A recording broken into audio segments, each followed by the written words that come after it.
Hey, what's going on, guys? It's Corey from Lion Dads, back to the video for you.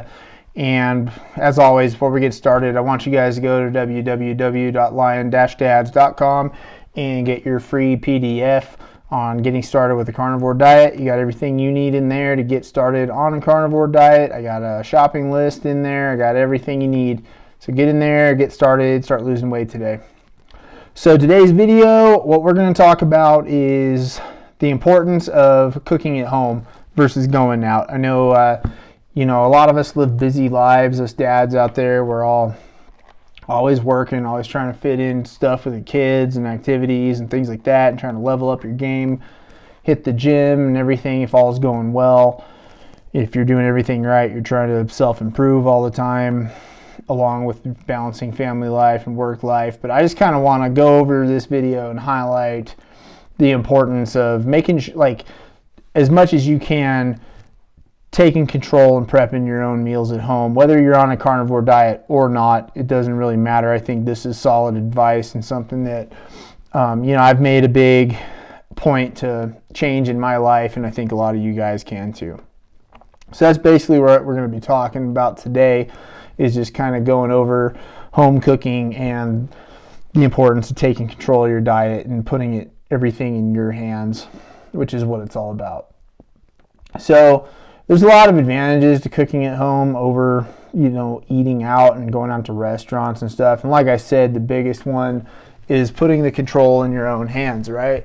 Is, when you go out to eat, you are basically, and I've said this in prior videos, you're relinquishing all control. The only control you have is looking at the menu, picking the place, going there, looking at the menu and saying, I want this.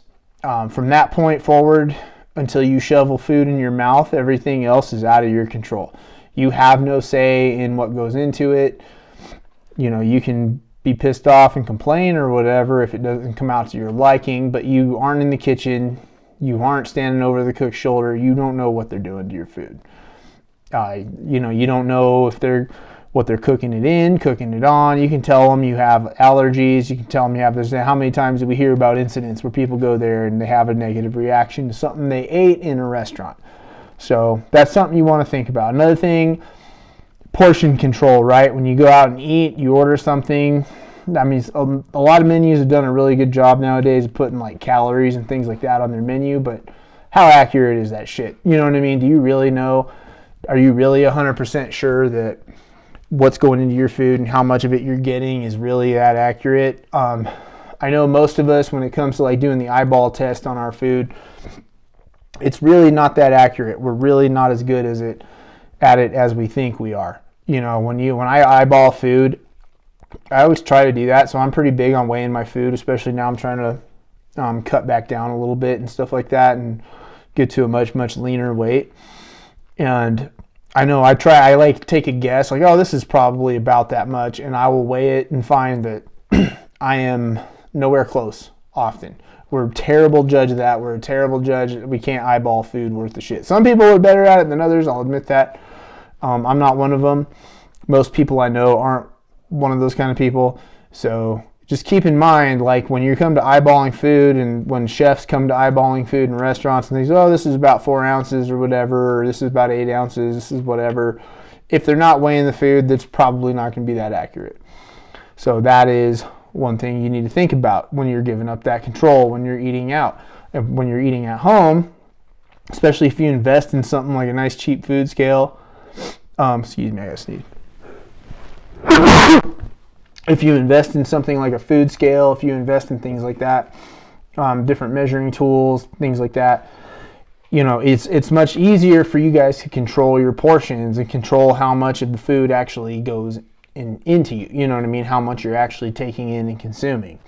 So those are things you need to think about when it comes to prepping your own food versus going out and giving that control up and allowing somebody else to do that. And so it's basically what I look at it as is when you're cooking at home is basically like a form of empowerment for you guys, and that's why I harp on it so much, and that's why I recommend it so heavily. I think it's important for us as men to take control. If things aren't going well and we're noticing that we're getting out of shape and we're getting fat and we're needing to lose weight and our health's kind of on the decline, and we're seeing that with our wives, our kids, our families, whatever, I look at it as us being the responsible person to take control of that and be the catalyst for change. You know what I mean? Taking control of your own health, your family's health, and your diet, and not dictating, but saying this is the way things should be, and this, basically taking control and putting everybody's health first is a form of empowerment for you guys to do in your family. You know what I mean? The impact of home cooking just gives you guys like a sense of control and a sense of responsibility that as men I think we need to take when we notice that maybe our family's healths are being impacted negatively by the way we've been eating, especially if we're going out, we're on the go all the time. I know, like for myself, several years ago, while my kids were playing sports and stuff like that, and I was busy with work, my wife worked, she was always busy and things like that, and then it was just, we were like always on the go, you know what I mean? We'd have to get off work, we have to get the kids, get them ready for football practice, get them ready for basketball, get them ready for baseball, whatever it is they're playing, and get them to practice. And then I enjoyed when they were little, especially watching practice, things like that. And then it's kind of like, now we got to right out of school, and then the next thing you know, it's like 7 o'clock at night, you haven't eaten or something like that, and we got to figure something out. It's so easy just to stop and pick something up on the way home, you know what I mean? And that's how these bad habits begin, and that's how our health, start to spiral kind of out of control, because we're relinquishing that stuff and we're giving it the power to other people to dictate basically what goes in our bodies, whether they know it or not, whether you know it or not. That's basically what's happening. So I want to just kind of come up with, techniques that you can do to kind of mitigate those problems with eating out and always having to be on the go and stuff. And I can't sit here and I can't control how busy you guys are. I can't change that. If a lot of you are busy and then your kids are in activities and you and your wife have things to do, you got places to go, places to be, and there's, you can either give the activities up or you can come up with creative ways to get good home cooking in. And there's a lot of different things you can do. You can plan it out through the week, which I know a lot of people, in theory say they want to do a schedule, an eating schedule and stuff like that. And then it comes down to it, and you're like, well, that day I don't feel like that. So it's just coming up with techniques to be flexible on that. Like we could do this, or we could do this, or we could do this. If you give yourself like 3 options a day or something like that and be like, we could do this or that, and be prepared for it, prepare some things in advance. You got hopefully 2 days on the weekend at least where you can kind of meal prep or at least get ingredients ready, so that day, like when it comes down to it, and you have a few options, you can kind of do that. You can kind of have food prepped and you can throw it together and you can cook it up real quick. Meal prep is a huge advantage if you just sacrifice a couple hours on Sunday. It's really all it takes to get things going. Or if you're investing in something like a crock pot, instant pot, air, pressure cooker, whatever it is, air fryer, things like that, you can throw some really awesome, good, like super nutritious meals together really quick. I know that instant pot is awesome. I can cook like a whole roast from frozen in an instant pot, like in an hour or some crazy thing like that. It's nuts. You know what I mean? So these are things you can think of and things you can invest in.